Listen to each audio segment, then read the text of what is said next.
Bonjour à tous, j'espère que vous allez bien, je suis ravie de vous retrouver aujourd'hui avec une nouvelle vidéo. Donc je réalise un colibri au pastel tendre et j'ai eu la chance de travailler avec les pastels de la Pastellerie Officielle, qui est une entreprise qui fabrique du pastel artisanal, et c'est juste incroyable à quel point les pastels sont tendres, et je pense que les images parlent d'elles-mêmes. Là vous me voyez déjà attaquer au niveau du fond, les pastels se fondent super bien ensemble, donc j'ai réalisé pratiquement tout mon colibri juste avec leur pastel. Donc j'espère que les couleurs vous plairont, que la pigmentation vous plaira aussi. Franchement moi ça a été un gros coup de cœur.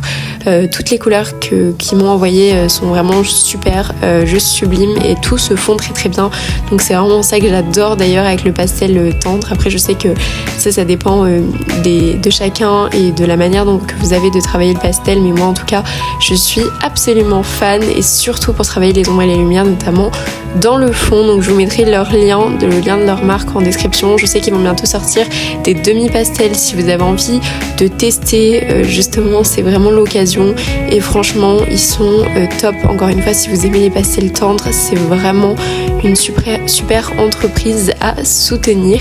Donc voilà, moi j'attaque toujours avec les pastels, et vous verrez qu'à la fin par contre j'utilise un petit peu de crayon pour vraiment parfaire les plumes du colibri, mais globalement vous pouvez tout à fait réaliser ce genre d'animaux. La majeure partie du travail avec des bâtons de pastel, ou du moins des demi-pastels, je trouve ça vraiment plus pratique pour avoir un travail de finesse. Après tout dépend de, encore une fois, comment vous aimez travailler et de ce que vous souhaitez faire. Là je viens attaquer donc les petits détails. D'abord je place toujours comme d'habitude les yeux, et puis ensuite au fur et à mesure je vais venir placer les lumières et toutes les couleurs que j'ai envie d'ajouter à mon colibri. Donc là c'est vraiment libre cours à votre imagination. Moi je me suis vraiment lâchée, et là c'est limite plus simple je trouve de les appliquer juste avec un bâton de pastel plutôt qu'au crayon. Puis après vous venez faire des petits détails comme moi au crayon. Vous voyez que j'alterne sans arrêt les bâtonnets et les crayons.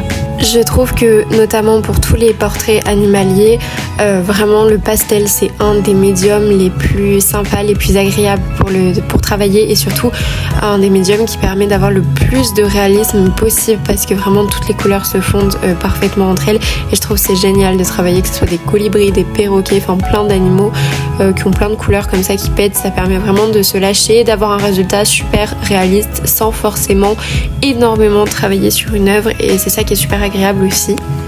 Là je travaille sur un format A5 tout simplement parce que comme c'est un colibri et que c'est quand même un oiseau qui est relativement petit, je me voyais pas prendre un format A4, A3 ou plus grand, mais bien évidemment ça c'est en fonction, à vous de voir, et en fonction du travail que vous souhaitez faire. C'est sûr que si je fais un éléphant par exemple, je serais tout de suite bien plus tentée de prendre un format bien plus large pour pouvoir justement travailler encore avec plus d'espace. Mais là je trouvais que avec le colibri par exemple, prendre un papier plus large, A4, 24x32, tout ce genre de format, ça aurait été déjà bien trop grand. Enfin, une dernière astuce, surtout si vous travaillez avec des pastels tendres comme ceux de la pastellerie, c'est vraiment de scotcher votre feuille, accrocher vraiment votre feuille à un support, que ce soit votre bureau, un chevalet, peu importe, mais qui est vraiment un support. Déjà le pastel, tous les pigments qui n'adhèrent pas, bien que franchement ces pastels là j'ai quasiment eu aucune perte, parce que comme ils sont très tendres, on peut très facilement les appliquer sans trop perdre de matière, mais on perd quand même toujours un petit peu de matière. Donc pensez à scotcher votre feuille, parce que tout simplement la matière, si vous pouvez faire en sorte que votre chevalet soit un peu incliné, toutes les pigments et les poudres qui vont tomber, ça sera beaucoup plus propre, elles vont pas s'écraser en fait sur votre papier, donc votre rendu sera encore plus propre, encore plus net. Comme vous pouvez voir, je travaille avec du blanc, donc c'est quand même important, avec des couleurs claires. Et aussi au niveau des bordures, je trouve vraiment que travailler sur un papier de couleur, après là vous me voyez enlever le scotch, donc les images parlent d'elles-mêmes du coup, mais je trouve que les bordures sont vraiment plus nettes, et ça fait un espèce de cadre, moi que personnellement j'adore. Vous n'êtes pas du tout obligé de faire un cadre comme moi je le fais, mais je trouve que ça ajoute un petit truc en plus au tableau, surtout si vous choisissez vraiment une couleur de fond qui va aller avec les couleurs avec lesquelles vous avez travaillé. Voilà, c'est tout pour cette vidéo, je vous remercie vraiment de l'avoir regardée. Je vous laisse avec quelques images et quelques liens du compte des pastels tendres avec lesquels j'ai travaillé. J'espère vraiment qu'ils vous plairont. N'hésitez n'hésitez pas à me dire si vous testez.